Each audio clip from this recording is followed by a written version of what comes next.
कैसे हो? ठीक है, चलो अच्छी बात है।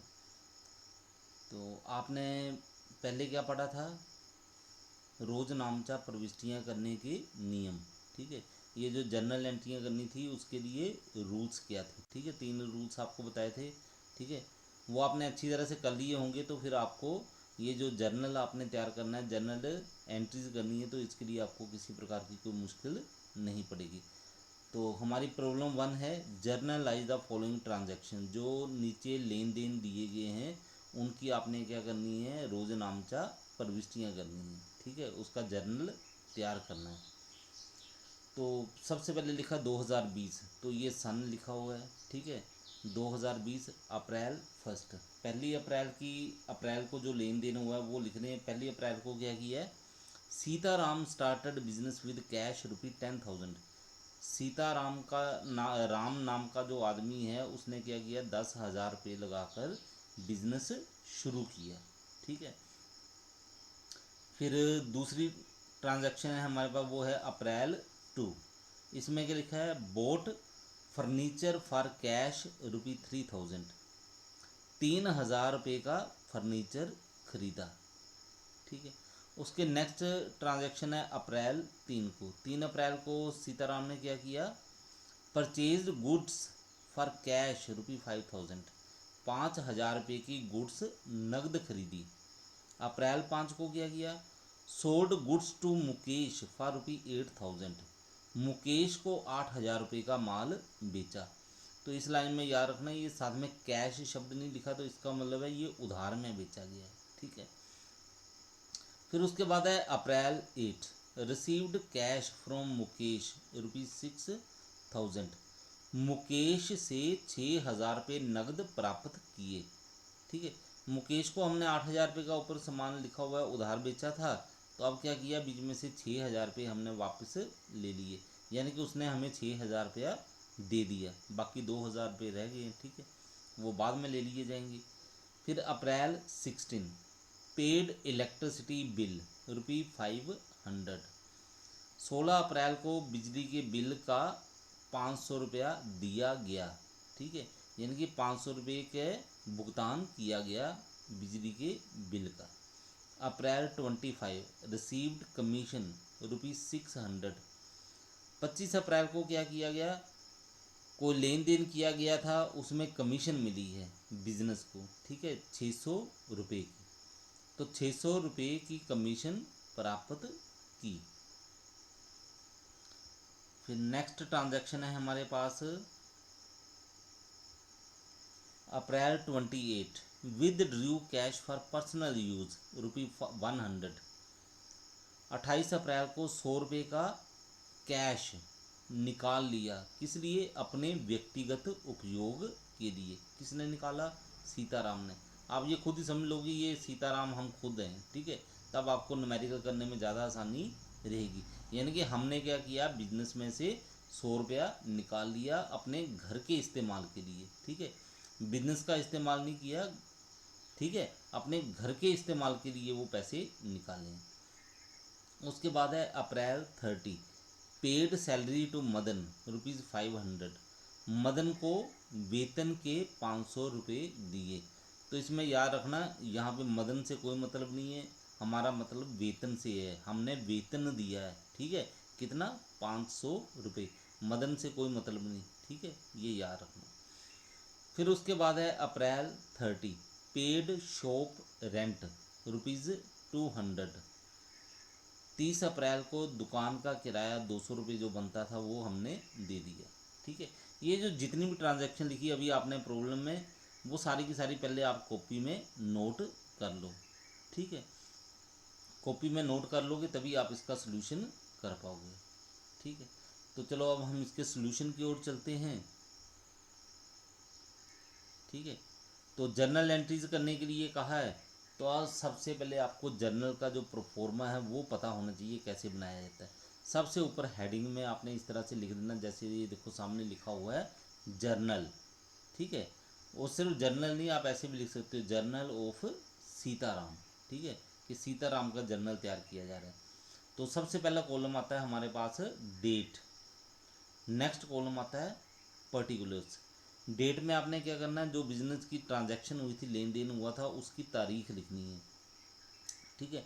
पर्टिकुलर्स में क्या लिखना है, आपने विवरण लिखना है कि वो लेन देन का विवरण क्या है, वो पूरे का पूरा। उसमें आपने जर्नल एंट्री भी करनी है, फिर नीचे नरेशन भी करनी है। चलो वो नरेशन वगैरह जो आएगी वो बाद में बताता हूँ। फिर उसके बाद नेक्स्ट है हमारे पास कॉलम लेजर फोलियो, LF लिखा है। ठीक है।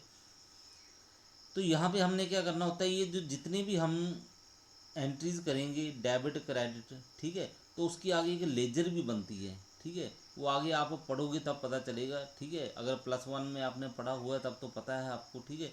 नहीं पता है तो आप आगे जब लेजर बनाओगे तब आपको पता चलेगा कि ये जो कैश अकाउंट की लेजर जो है, ये जो ट्रांजैक्शन की है आपने कैश अकाउंट की, तो ये जो लेजर आप तैयार करोगे कैश अकाउंट की, तो वो जो कैश अकाउंट जो है, ठीक है, ये जो भी ट्रांजैक्शन की है वो कौन से पेज नंबर पे वहाँ पे लिखी गई है। वहाँ पे मान लो लेजर में कैश अकाउंट आपने बनाया 5 नंबर पे, तो यहाँ पे आप लिख दोगे 5 लेजर फोलियो में। ठीक है। कैश बुक बनाइए तो कैश बुक वाला पेज नंबर लिख दोगे यहाँ पे 5। ठीक है। ये है। इसी प्रकार जो भी आप अकाउंट तैयार करते हो, ठीक है, तो यानी कि उसकी लेजर तैयार करते हो तो आपने उसका वो नंबर लिख देना कि लेजर के कौन से पेज के ऊपर ये वाली जो लेन देन है उसका लेजर तैयार किया गया है। ठीक है। उसका अकाउंट बनाया गया, वो पेज वहाँ पे लिखना है। ठीक है। फिर उसके बाद है अमाउंट, डेबिट क्रेडिट। तो अमाउंट लिख देनी है, डेबिट में कितने पैसे आते हैं, क्रेडिट में कितने आते हैं। इसे आप समझते हैं हम पहली ट्रांजैक्शन से। तो पहली ट्रांजैक्शन आपने लिखी थी, Sitaram started business with cash. ठीक है। तो रूल याद रखो, इससे क्या हुआ, कैश बिजनेस में आ गया। ठीक है। दो अकाउंट हैं, एक सीताराम है और दूसरा है कैश। तो कैश रियल अकाउंट है, सीताराम पर्सनल अकाउंट है। ठीक है। तो कैश क्या हुआ, कैश कम्स इन, कैश को आपने डेबिट कर दिया 10,000 रुपये के साथ। सीताराम क्या है, वो गिवर है, तो उसको आपने क्रेडिट कर दिया 10,000 रुपये के साथ। तो आपको पहले बताया था, जो मालिक है उसका नाम नहीं लिखना, उसकी जगह आपने लिखना है कैपिटल अकाउंट। अब ये जर्नल एंट्री आपने बोलनी कैसे है, बच्चों को मैं जब बोलता हूँ तो वो इस जब जर्नल एंट्री को बोलते हैं तो वो बोल नहीं पाते हैं ठीक तरह से। तो इसका बोलने का तरीका क्या है, इसको आप ऐसे बोलोगे, cash account debit to capital account. ठीक है। अमाउंट 10,000 रुपये में जो डेबिट है वो लिखेंगे और क्रेडिट में 10,000 रुपये। नीचे जो ब्रैकेट में लिखा है इसको बोलते हैं नरेशन। ठीक है। इसमें आपने ट्रांजैक्शन का विवरण देना है। ठीक है। ये लिखा है for business started with cash, या फिर आप पूरी की पूरी लाइन भी लिख सकते हो, for Sitaram started business with cash. ठीक है। ताकि पूरे का पूरा पता लग सके कि ये लेन देन है कौन सा। उसके बाद दूसरी ट्रांजैक्शन थी आपकी फर्नीचर परचेज्ड फॉर कैश। इसमें दो अकाउंट देखो कौन से हैं, एक फर्नीचर है, एक कैश है। ठीक है। वो आपने ट्रांजैक्शन लिखी है, उसमें आपने देखना है आपने। ठीक है। पहले भी बताए थे वो रूल बनाते समय। ठीक है, कि ये कैसे बनाओगे आप अकाउंट, तो उस तरह से देखो। तो दो अकाउंट बनते हैं, एक फर्नीचर बनता है, एक कैश बनता है। ठीक है। फर्नीचर क्या हुआ, comes in, cash goes out, तो एंट्री बन गई furniture account debit to cash account. ठीक है। फिर तीसरी देखो आप, 3 तरीके की transaction, purchased goods for cash. ठीक है। तो इसमें दो अकाउंट है, गुड्स और कैश। गुड्स क्या किए हैं हमने, खरीदे हैं, इसको हम लिखेंगे परचेजेस। ठीक है। और कैश गोज आउट है, तो गुड्स कम्स इन हुए यानी कि purchase account debit, comes in debit, goes out credit, cash चला गया वो 5,000। तो एंट्री क्या बन गई, purchases account debit to cash account. तो नीचे नरेशन जरूर लिखते जाना आपने। फिर 5 अप्रैल की देखो ट्रांजैक्शन क्या है, goods sold to Mukesh on credit, Mukesh को उधार में सामान बेचा, गुड्स बेची। ठीक है। दो अकाउंट है, मुकेश और दूसरा है सेल्स यानी कि गुड्स। मुकेश यहाँ पे क्या है, रिसीवर, और गुड्स क्या है, गोज आउट। तो मुकेश रिसीवर है वो डेबिट बन गया और गुड्स गोज आउट हैं। ठीक है। तो रूल के हिसाब से वो क्रेडिट बन गई। तो एंट्री क्या बनी, Mukesh account debit to sales account, और नीचे हमने नरेशन लिख दिया ब्रैकेट में, for goods sold to Mukesh on credit.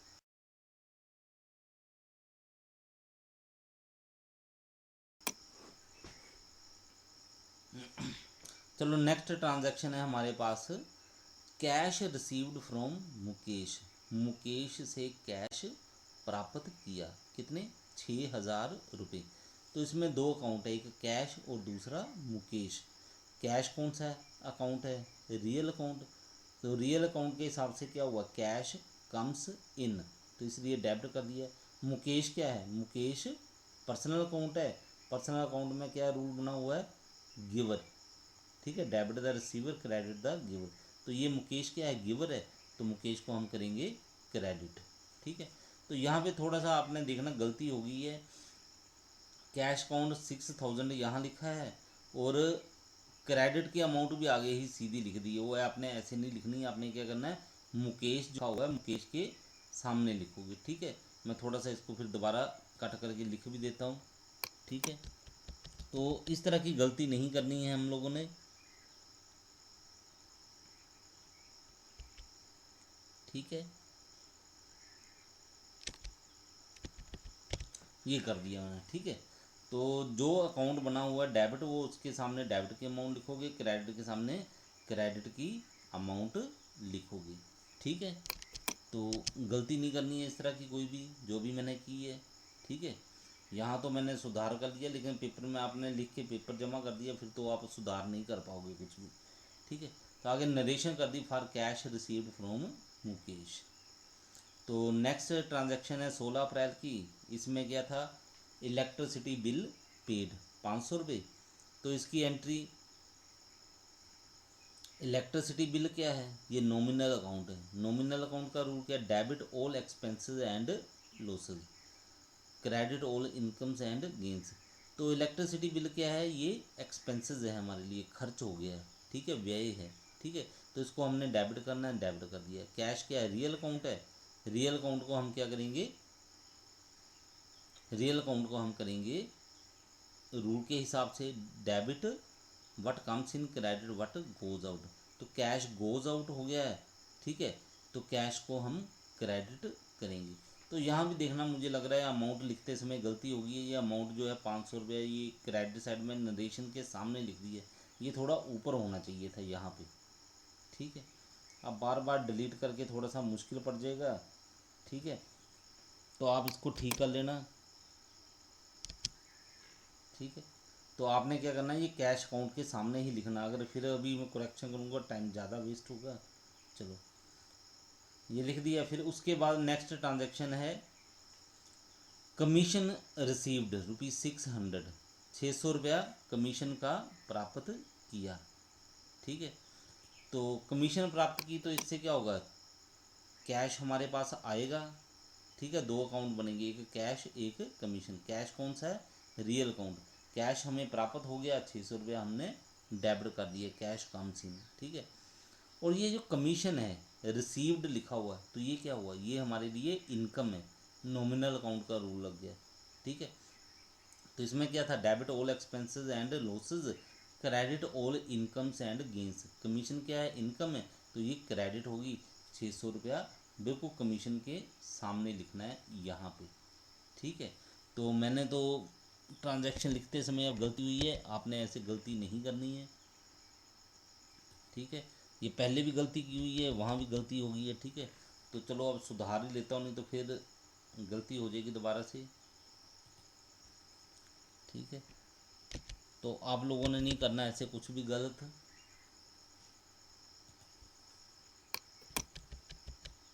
चलो अब समझ गए होंगे आप लोग, ठीक है। फिर उसके नेक्स्ट है cash with drawn for personal use, ठीक है। कैश क्या किया, अपने घरेलू उपयोग के लिए निकाल लिया, ठीक है। घर के इस्तेमाल के लिए निकाल लिया, ठीक है। बिजनेस में एक तरह से लॉस होगी, ठीक है, पर वो पर्सनल अकाउंट आपने पहले पढ़ा हुआ था, ठीक है। तो मालिक ने क्या किया, पैसे निकाल लिए बिजनेस से, ठीक है। बिजनेस से पैसे निकाले, तो इसका मतलब है उसने अपनी पूंजी जो है, कैपिटल है, वो कम कर दी, ठीक है। चलो ड्राइंग्स को हम मान लेते हैं ऐसे कि ये एक तरह से नुकसान हो गया बिजनेस को, ठीक है। तो ये बन गया आपका डेबिट 100 रुपये, ठीक है। रूल तो ये बनना था, पर्सनल अकाउंट है, debit the receiver credit the giver. तो कैश निकाल लिया, तो इसका मतलब है मालिक जो है पैसे अपने घर ले गया, तो वो रिसीवर है, रिसीवर को हम करते हैं डेबिट। तो ड्रॉइंग्स अकाउंट डेबिट 100 रुपया। और कैश क्या हो गया, कैश गोज आउट हो गया, तो कैश चला गया, इसको हमने कर दिया क्रेडिट। ठीक है। इसके बाद 30 अप्रैल, 30 अप्रैल को लिखा है salary paid to Madan, Madan को वेतन का भुगतान किया। ठीक है। तो इसकी एंट्री बन गई salary account debit to cash account. अब ये देखो इसमें कौन से हैं दो, एक है सैलरी और दूसरा है कैश। ठीक है, पहले भी बताया था मदन का यहाँ पे कोई मतलब नहीं है। मदन का तो तब होता है अगर उसको उधार सामान बेचते, उधार खरीदते या उससे उधार लेते, उधार, या यहाँ पे नगद ही दे दिया गया पैसा। अब मदन को पैसा दें, चाहे मोहन को दें पैसे, चाहे रोहित को दें, इससे कोई मतलब नहीं है। मतलब यहाँ पे हमारे पास दो अकाउंट हैं, एक है सैलरी और दूसरा है कैश। ठीक है। तो एंट्री बन गई हमारे पास, सैलरी क्या हुआ, एक्सपेंस हो गया। ठीक है। सैलरी पेड व्यय है हमारे लिए, तो रूल के हिसाब से ये होगा डेबिट। कैश क्या हो गया, कैश गोज आउट है। ठीक है। तो कैश को हम करेंगे क्रेडिट। ठीक है।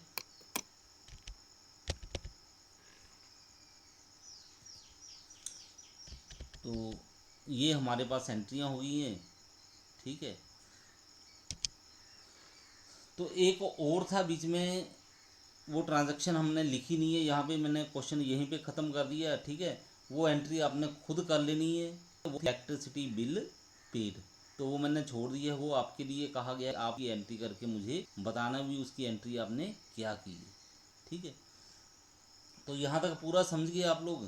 तो लास्ट में हमने क्या करना है, यहाँ पे इसका टोटल लगाना है, जिसे बोलेंगे ग्रैंड टोटल।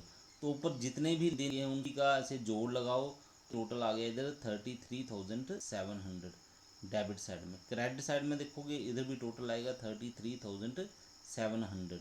ठीक है। तो दोनों साइड का टोटल जो है वो बराबर मिलना चाहिए, यही आपका रूल है। ठीक है। कि डेबिट और क्रेडिट जो होते हैं वो आपस में इक्वल होने चाहिए, बराबर होने चाहिए।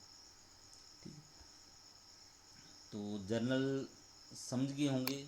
ठीक है। ये बिल्कुल सिंपल सी रोजनामचा प्रविष्टियाँ की हैं हमने। ठीक है। कुछ कम्प्लेक्स भी आती हैं, वो आगे हम फिर चैप्टर करते जाएंगे, तब आपको पता चलेगा।